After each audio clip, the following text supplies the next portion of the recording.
বসন্ত উৎসব।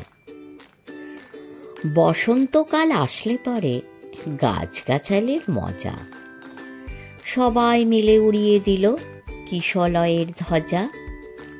সেজে গুজে চলল সবাই উৎসবে যোগ দিতে। শিমুল পলাশ সবার মাথায় টুকটুকে লাল ফিতে। কৃষ্ণচূড়ার আগুন রঙের ওড়না চুড়িদার। রাধাচূড়ার মতন আছে স্বর্ণকুড়ি কার। জারুল পারুল ভাই বোনেতে করছে কি হাঙ্গামা। ওদের যে যায় গোলাপি আর বেগনি রঙের জামা। আলোকসজ্জা নইলে কি আর এমন শোভা খোলে। অমল তাসের ডালে সোনার ঝাল লণ্ঠন দোলে। মুখ লুকিয়ে শুকিয়েছিল মাদার গাছের ডাল। দক্ষিণ হাওয়ার খবর পেয়ে সাজলো লালে লাল। ভিনদেশি এক অতীত এলো শাকিন মাদুরায়। নামখানি তার ছায়া তরু রূপের সীমানায়। রুদ্রপলাশ নামটি বড্ড কঠিন এবং ভারী। কমলা রঙের পাগড়ি তার কেমন মনোহারী। এমনিতর নানান সাজে সেজে সকল গাছ। সবাই মিলে করল শুরু মহোৎসবের নাচ। নাচে গানে খুশির টানে উঠল সবাই মেতে।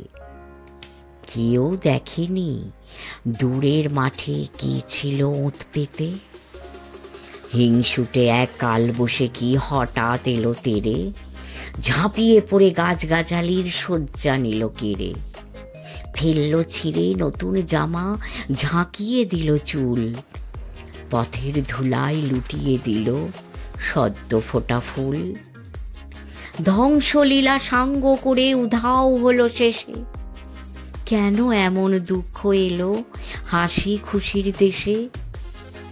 আসলে কি এমনি করেই জীবন ধারা বয়।